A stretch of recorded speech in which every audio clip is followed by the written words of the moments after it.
Hi, Rachel. How are you going? Good, thanks. How are you? Good, thank you. Okay, so today we meet again on Zoom, and we will go through all your evidence tasks and make sure that they're all there. And if there's some things missing, we'll go through that also. Yeah. And then we will also do your a series of verbal questions that I have to ask you.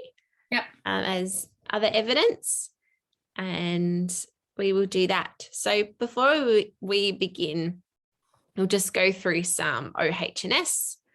We're in different locations, but just make sure that the environment that you're in or is around you is free from cords and any tripping hazards or anything like that. Make sure if there are some things in the way, just move them if you need to, and just make sure that you're comfortable and you're sitting, for yourself, you're comfortable for the session. If you need, a drink of water or to go to the toilet, just let me know and we can pause to do that. A common, or not very common, but probably most common would be a fire evacuation in either of our homes. If that were to occur, of course we'll stop the Zoom and you follow on, or I'll follow on with your evacuation process. Okay, I'm just going to check. I like to check my list, make sure I have covered everything. Yeah. So I'm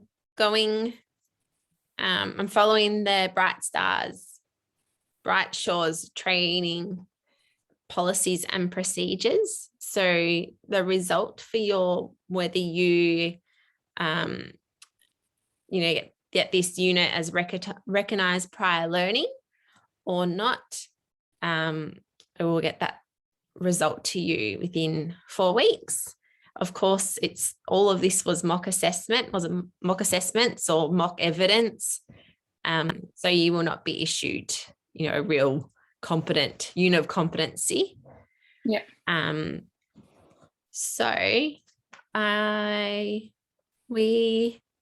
Let's begin with having a look at let me just get up your self-assessment.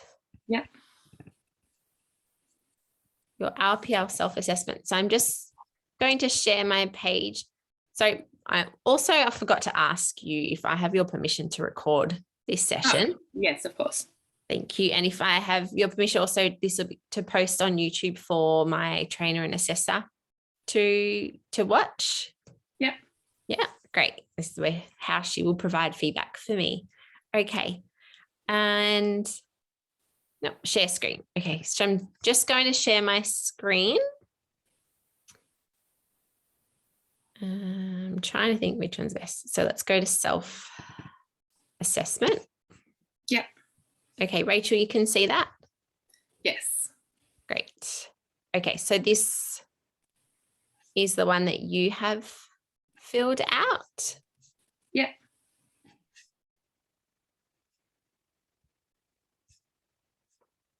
Great. So that's all filled out. Looks like it.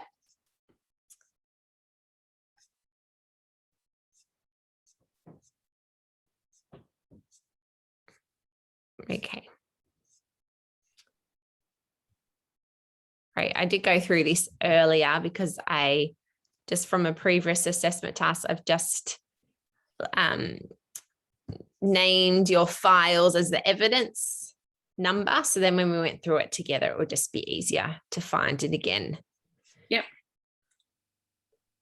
Okay. So let's go through that now. So we have task 1, you have as evidence register 1.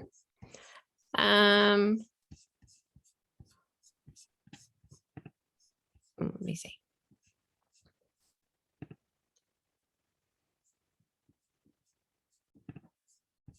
Sorry, just bear with me for a moment.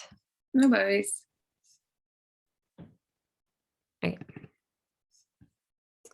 That's not what I want. What I want isn't coming up usually. To share my screen. Oh, desktop. There, it's right there. Okay. So just going to, sorry, I missed today. Okay. So that is your self-assessment. All right, we got there. Okay, we're just going to check. So you have task 1 is your third party report. Yep. And that is, and you have that as evidence 1. So I'll just open that up and that's your third party report for Rachel. So there, I think there are 3 of them. So third party report 2, task 2, there's your second one. And then evidence 3 is third party Yep. report 3. Great. So they are all there. Yep. Task 4, I'll just open up, is evidence. So a written report. And this is what you have written. Great. And I can see that you have a good description there. Of task 5 now. So we have a copy of your CV. Yeah. And a photo. So we have a photo of you interacting with the baby. Yeah. 6, 7. Yes. So you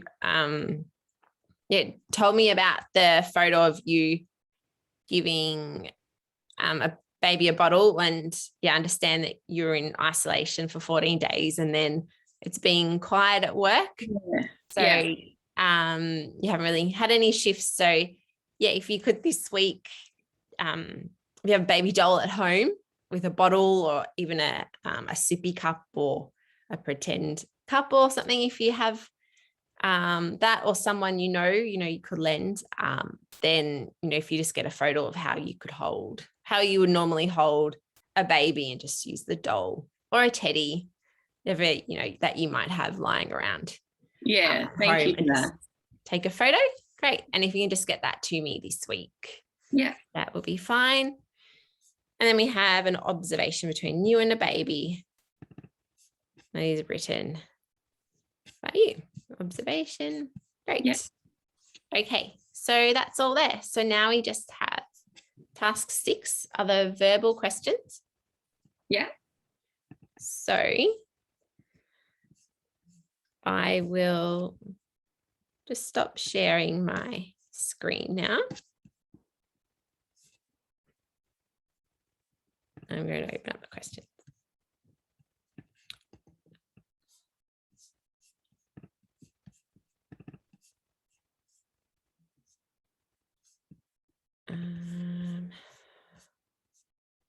All right. So there are a series of 16 questions altogether. Yeah. I will ask them, and if you can just tell me the answer. Take your time if you need some time to answer them. Thank you. Yeah. That is fine. And do you have any questions before we begin? No. No? Okay. No. All right. So again, these the result, it's not a non-satisfactory or satisfactory mark. It's, you're for recognized prior learning for the entire unit. So this will contribute to all the other tasks. Okay. And then if there are some gaps in the questions or any of the other tasks, then we'll look at some, if there's some training that you could do to fill in those gaps. Yeah. Okay. So can you hear me okay, Rachel? Yes, I can. Yeah. Can you hear me? Yep. Yes, I can. Yeah. Okay. So question 1, list 3 workplace policies and procedures that relate directly to providing care for babies and toddlers. So our children's health and safety policy. Yeah. The nappy change procedure Yeah. and the safe sleep policy and procedure. Okay, great. Also, let me know if I'm going too fast during the questions or if you need me to read out a question again. Again, Yeah. that's fine. Not a problem. Number 2, describe how to access the following documents and navigate through these documents to find areas relevant to providing care for babies and toddlers. So how would you access and navigate through the National Quality Framework? So I would find it by, it's stored in the office with all of our procedures and policies together. And I guess, using the index at the beginning and looking for what relevant information I'm looking for and then finding that page. Yeah, great. And what about the national quality standards? Same thing. So it's stored in the same area in the office with all our frameworks, policies and procedures. And then if there was anything in particular I was looking for, I could look at the front, find the relevant page and then find it in there. Okay, great. And the early years learning and developmental framework? So there is a copy of that in the office, but also every staff member has their own copy of the early years learning and development framework for us to refer to, I guess, when we're in the classroom or in the rooms, and any time that we want to access that, we have our own copy. Okay, great. So tell me about the United Nations Convention on the Rights of the Child and the Code of Ethics and how these relate to providing care for babies and toddlers. So the United Nations Conventions for the Rights of the Child, I think I can't remember the acronym for it. So that one refers to the basic human rights that every child has from birth. And the other one was the Code of Ethics. Yeah. And that refers to, I guess, us as educators and the way in which we interact as humans between each other. And both of these kind of provide guidelines and really clear expectations of what we are to do when providing care for babies and toddlers, what rights those babies and toddlers have, and then how we then portray them with the children. Okay, great. Thank you, Rachel. Okay. 4, describe the process you follow when assisting children with toileting accidents. So first of all, I guess, it's not, they would never get in trouble for it. It's, not a negative situation to have occurred. Speaking positively and calmly to the child and taking them to the bathroom, making sure we close the door just so there's a bit of privacy, and then, encouraging them to try, help undress and dress themselves if they're capable, but if not, doing that for them as well. Mm-hmm. Okay, thank you. So you have already, but if you need to add, part still question for describe how you manage these situations in a manner that protects children's self-esteem and privacy. Okay, yes, I guess closing the door would protect their privacy and self-esteem, like it just always being positive about it and it not being, a negative thing that's happened. Yeah, definitely. And so describe how you work with families to support children's toilet training. Using positive language around the parents as well when you're talking about these accidents. So not being negative about it, communicating when they've had accidents, what works best in the home. So how often do they take them to the toilet, so that we could kind of make sure we're matching that and, providing enough opportunities for them to use the toilet so that accidents don't occur. Mm-hmm. And just keeping up communication as much as we can. Great. So list 5 ways that you can communicate daily with parents and families. So first of all, verbally, when we see them at drop off or pick up time, we could have a communication book, especially if they're in the stages of toilet training where the communication on when they went is a lot more important. We could write that with them. We have their online daily journals that we fill out about when, they've gone to the toilet, what they've done, when their sleep times were. Even just little things like a sticker to say that the child could wear as a visual that they haven't had any accidents that day, so that the parents don't need to be asking every day and or forgetting to ask and then getting home and not knowing whether or not they had accidents. And our phone calls. So if there is anything that kind of sticks out in my mind that might have been, unusual, or, they had more accidents that day than normal, you could always just get a phone call straight away to kind of communicate that and get any advice you need. Okay, great.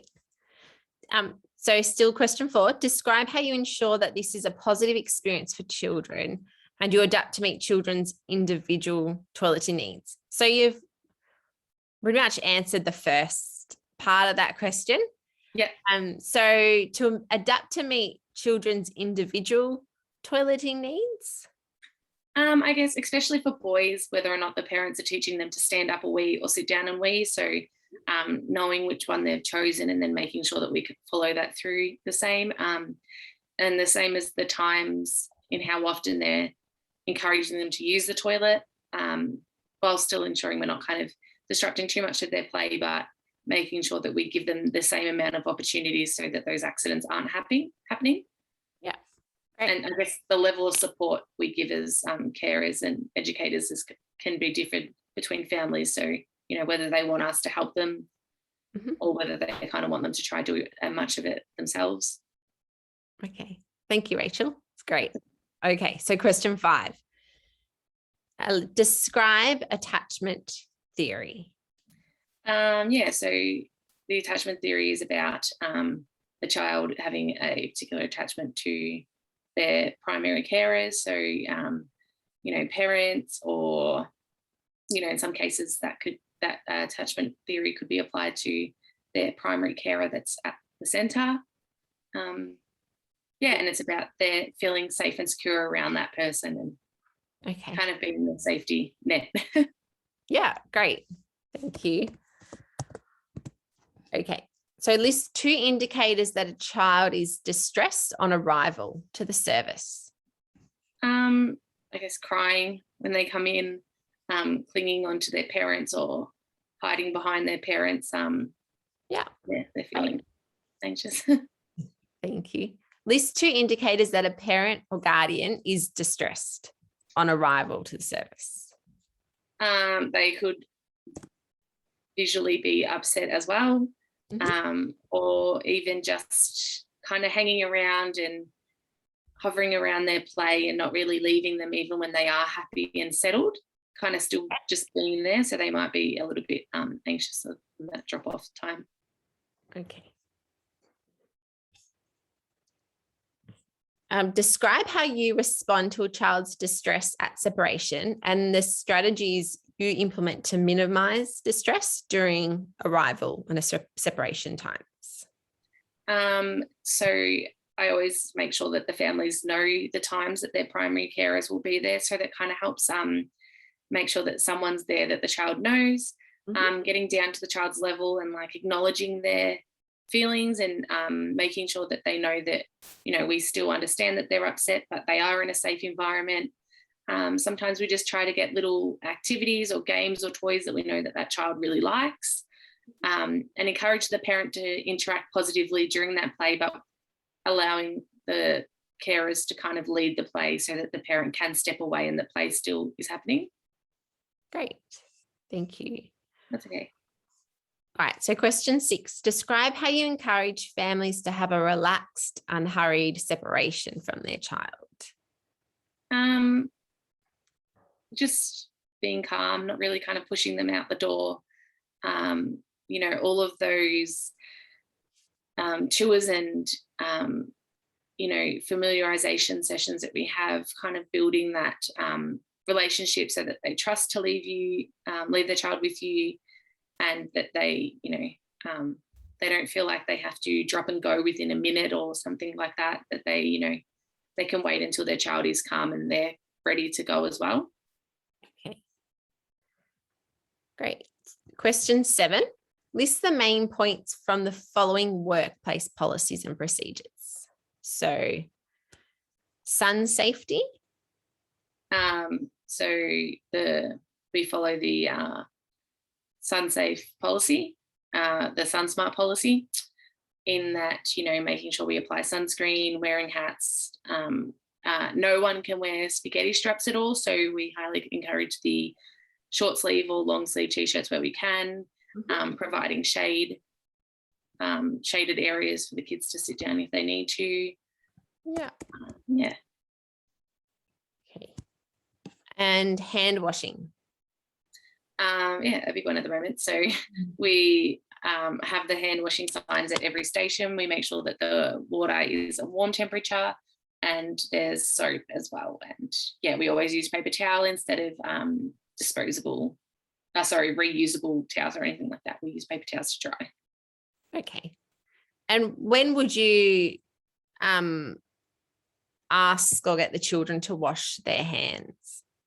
Upon arrival, we encourage them to wash their hands, before and after meal times, when coming back inside from outside, and even just any messy play or any time that we kind of see them picking their nose or touching their mouth or anything, kind of encouraging them then to wash their hands. Okay, great. Okay, so for, again, very common at the moment, for infection control. So policy. So the infection control one's kind of come up a lot lately. So around monitoring how everyone's feeling, the temperature checks and things like that. And if there is any type of infection, the steps we follow is, deep cleaning, or even just for hand, foot and mouth, for instance, just making sure we're cleaning everything that they might have touched. And communicating that to families so that they can be aware of what they're looking for, and not sending their child if they're displaying any of those symptoms that might be relevant to that infection at that time. Yeah. Great. What is sudden infant death syndrome, or SIDS, as you might? SIDS is, the sudden death of a child, while sleeping, primarily. It's still kind of, I guess there's not a defined reason for it. Sometimes it's just an occurrence, but there are things that you can do to kind of limit the possibility of that happening. Yeah. Great. So describe your safe sleep practices and list the ways that you can check cots and beddings and equipment to meet approved standards. Making sure for the cots there's no barriers or soft padding or anything on the sides of it, that the sheets are tucked in tightly to the bottom of the mattress. For the children as well, making sure that they don't have any heavy clothing or any hoods or loose clothing or anything. And then, making sure that when we put them in the bed, that they're as close to the bottom of the bed as possible. Okay. Great. So the next one is describe the processes you follow to ensure that bedding is clean and hygiene practices are followed. After every child has had their sleep time, we strip the beds. We clean the beds with an approved disinfectant, making sure that air dries, and then wait and then redress the bed for either the next child or for the following day. Okay, so one more for question 8. Tell me about how you identify children's sleep needs and cater to families' preferences. So upon enrolment, we have a schedule that they're able to fill in. We, ask them what their regular sleep time is, because we want to maintain their routines. And then as I guess things are changing and evolving, parents can always contact us and say, this child, is cutting down their afternoon sleep, or, has been showing signs that they're not going to bed as early as normal. So just to allow them to kind of indicate when they're ready to go to sleep. Yeah. Great. Okay. Question 9. Describe the approved standards and procedures that you follow when completing the following tasks. So heating formula and breast milk. So it's heated in a bottle, in a bottle warmer. Mm-hmm. Yeah.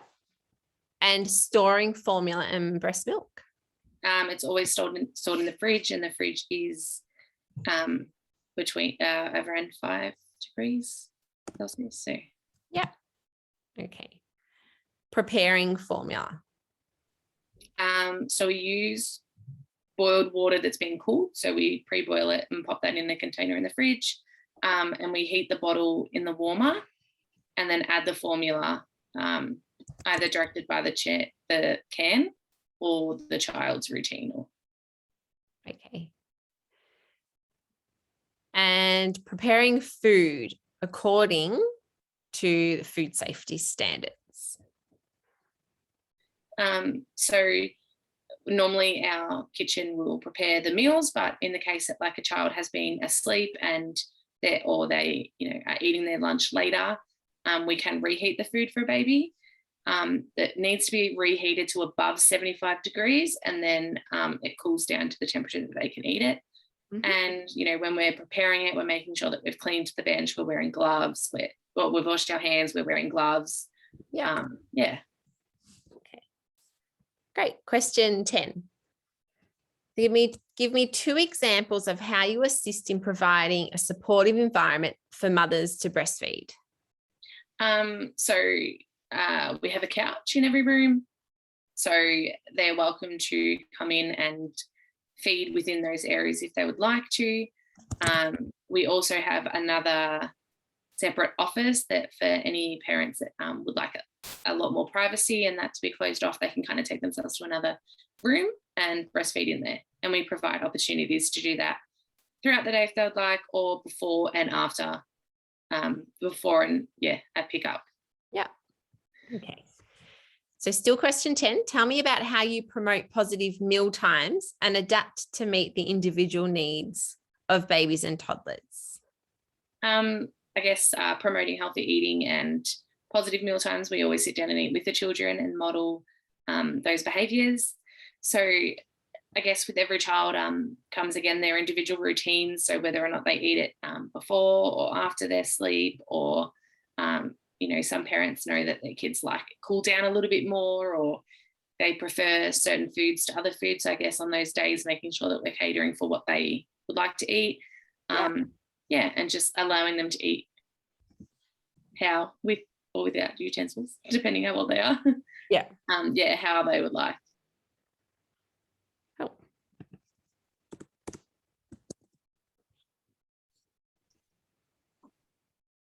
All right. And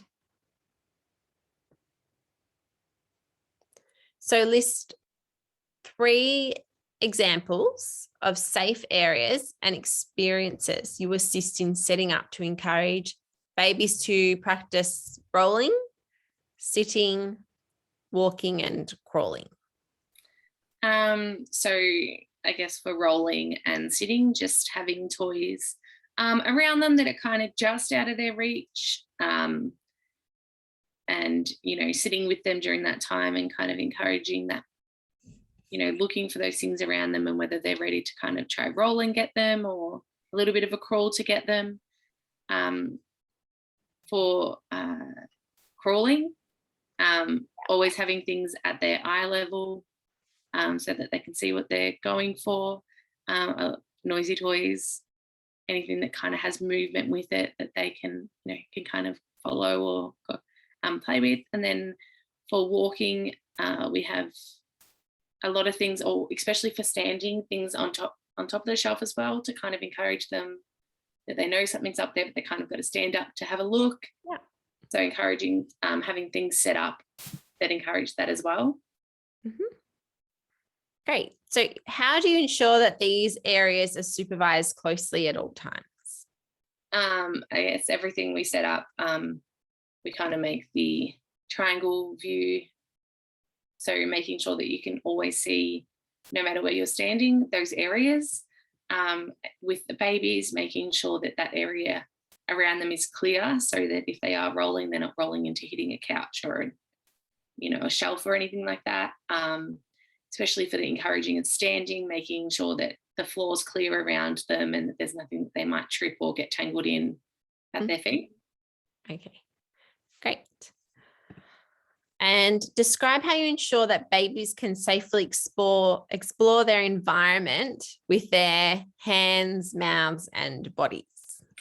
Lots of cleaning. So making sure that everything that they could reach is safe to be mouthed or used with their hands, making sure that there's no loose parts or small parts within a certain toy. And then, I guess once they've played and you can kind of see that they're exploring with their hands or mouth a toy, once they're finished, and they've moved away, just taking that and cleaning it so that when the next child comes around, they're not mouthing the same toy.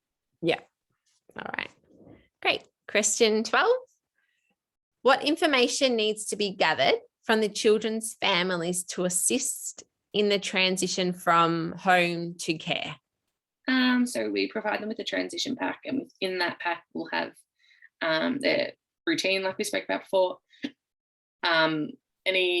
the registration forms, that need to be filled out, and also any learning needs and what they're expecting of their child and what they would like their child to achieve, as well as any cultural needs. So anything that would give us a better indication of how to culturally and appropriately care and educate that child. Okay, thank you. So give me 3 examples of how you communicate with families about their child's day, including their food and drink intake, experiences, toileting, nappy changes, interactions, and general mood throughout the day. So, their basic routines, what they eat, their sleep routines, all of that's communicated online. So we update it as it's happening so the parents can kind of see as the day's going how everything's happening. And then upon pickup, we can verbally communicate with them if there was anything. We also have a book at the front that will show you photos of activities the kids have done that day with a little description of what they were doing. So a reflection book is in each class. Yeah. Explain the ways that your service keeps up to date with each child's immunisation status. So every child upon enrolment will bring in their current up-to-date copy of their immunisations, and then an email will be sent for reminders of their latest immunisations. So then we can track whether or not they've had them when they respond. Okay. Question 13. Tell me about how you could provide consistency in routines for children and ensure that routine activities are positive and enjoyable experiences. So consistency in routines is just being predictable in our routines. So making sure that our meal times are the same, our a story before they have a sleep or a bottle before they have their sleep, just being consistent in when we do that. That predictability around their activities and things can kind of encourage a safer environment, making sure for the activities as well as the room, we're not moving furniture around dramatically when the children aren't present, so that it's a big shock and we're not changing the whole room and that they can't find their activities, and there's anxiety or stress around finding where they normally play with their trucks or where they normally have the Play-Doh. So yeah. Great. Describe the individual differences of babies and toddlers' needs for rest and sleep patterns. So for babies, they obviously need a lot more hours sleep within the day. That also includes more shorter naps. So they might, we have some that have still 3 or 4 sleeps during the day, depending how long they're there for. With toddlers, it kind of reduces the hours that they need to be sleeping, but also kind of chunks it together into one. So they sometimes go from those 2 sleeps to having just 1 sleep during the day. So that kind of varies depending on the child. So yeah, and babies is kind of just more about when they're ready to sleep, they'll let you know, so whether they've been a little bit more active, whereas toddlers are kind of consistent amongst when they need their naps. Right. Okay. So give me an example of an individual daily routine for a 6-month-old baby. Yep. So for a 6-month-old baby, they could be having between 2 and 3 sleeps during the day. So probably for one of our kids, they have a bottle before bed. So yeah, if they're on solids, they'll probably have that between their 2 big sleeps. They would have the pureed version of what we're having, and any safe, soft finger foods that they're allowed to be eating, as some are kind of just starting with the solid rather than the puree food. But yeah, it just depends what they're eating. Yeah. Okay, great. And so give me an example of an individual daily routine for an 18-month-old baby. Yeah. So if they come before 9:30, they'll have a bit of a play. Around 9:30, we have morning tea. Then they'll have a bit more of a play. Then around 11:30, we'll have lunch together. Then around anywhere from 11:30 to 12:30, depending on the children when they need to go down for sleep. So most of them will kind of go around that 12:30 mark, and then they sleep for however long they want to sleep. When they wake up, there's a bit more play. We kind of have the tactile sensory play after that, and then around 2:30, if they're still there, they'll also have afternoon tea. Yeah, great. Question 14. List 3 signs or cues that indicate stress or distress or pain in babies. So, crying if they're in pain. There's a kind of difference between their needs cry and their in pain or distress cry. If you're, changing them or moving a part of their body that seems to be hurting them would be an indication of pain. And even just changes in their general mood or sleep patterns can kind of indicate something's going on. Yeah. As well. So describe how you would respond to these cues.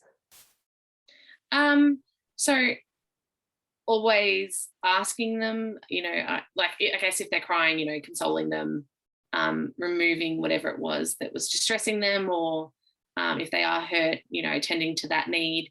If it's something like a physical thing that you think might be hurting them, following the first aid steps, kind of just looking and seeing that there's no cuts or anything like that, and just comforting them, and if need be, calling the parents and checking if anything's happened. Okay. How do you ensure that you are consistently responding in a positive manner to children that require attention? So, making sure that we're not being negative about them crying or anything like that. They're always crying for a reason. So what is that reason? And finding what that is to then, help positively console them and support them in, feeling more comfortable again. Yeah. Okay. Question 15. Give me an example of how you would initiate one-on-one interactions with babies and toddlers. So inviting myself into their play. So what are they already playing with, and how could I then build and support their play? So, I could side by side be talking to them about what they're playing with. I could be using something that is similar to what they're using. So if they're playing with the cars, getting my own car and kind of playing next to them to see whether they're interested in engaging with me or whether they're happy just to have that parallel play. Yeah, great. Why is it important to respond to babies' attempts to communicate, including repeating words and sounds? So it kind of all encompasses their language development. So making sure that, when we're repeating the words and the sounds that they make, that they acknowledge that they're communicating something to us. So, and even, when they've said something, even if they're just cooing and then to coo back to them, it's kind of starting to replicate those language communications you have as adults, like turn taking and, responding and pausing and waiting for a response back. Yeah, great. Why is it important to talk to babies and toddlers during routine activities? So they know what's happening. So, if you're doing a nappy change, can we do a nappy change now? We're going to go and, we'll, unzip your jumper first. And it's just building that repertoire of language and exposing them to, different words and also, so they know what you're doing. Yeah, great. Question 16. All right, our last two. So describe, or the last one, which is in two parts, describe the opportunities that you provide for toddlers and babies to experience relaxed physical contact. So this normally happens around their sleep time, whether they want cuddles or, if they're rocked to sleep or swaddled or anything like that, giving them time to kind of just relax with you, especially also during book time or story time. Sometimes when you're reading books, they'll want to sit up and sit with you and be close to you. Yeah. It's not in a, overly physical running around kind of game. It's just that real relaxed time. Yeah. Great. And what are some of the comfort items that babies and children bring in from home? And why is it important that we allow children to have them whilst in the service? So a few things I have normally: the dummies, the blankets, the little teddies, a soft toy, sometimes any toy that they kind of bring with them that's a reminder of home. It can smell or, feel like their kind of safety net for sleep times. If they do have a dummy and blanket, having that at the centre is important because that, for them indicates routine. And they know what's happening when those things kind of come out, or even if they're upset, that's something that can soothe them because it's something from home that, they've brought with them. Great. Okay, thank you, Rachel. So that's all for your evidence for the verbal questions. Yeah. So, sorry, I just had a document up. I'm just going to enlarge my screen. Okay. So now then I'll go back and I'll review and mark the verbal questions for you, and I'll get that result to you within 4 weeks. And I apologize because I didn't mention the unit of competency, which I should have. So I'm just going to get that up. So it was provide care for babies and toddlers, CHCECE 005. So that's it for the RPL. Yeah. Unit of competency, of course, again, it's all mock, so you won't be really issued the unit. Yeah. And so after this, now this is, I'll go through, your work, and we'll see if you will be deemed, as recognised prior learning, or if there might be some gaps for, training that you could fill in for you to achieve or to be deemed competent in this unit. Yeah. And I will email Amelia and I'll let her know about our assessment task. It's been, difficult. I haven't had her in any assessments at the moment because it's just been difficult with some people not working and she's been busy and it's, hard to tap. So I'll email her with a summary of what's happened. And I will email you a candidate feedback form. And if you could fill that out within, a week would be great. Well, everything's fresh in your mind, and email that back to me. Yeah. Again, be honest because it will help me as a trainer and assessor if you are. Yeah. And so, going from here, I will, keep in touch with you about your result and any gaps.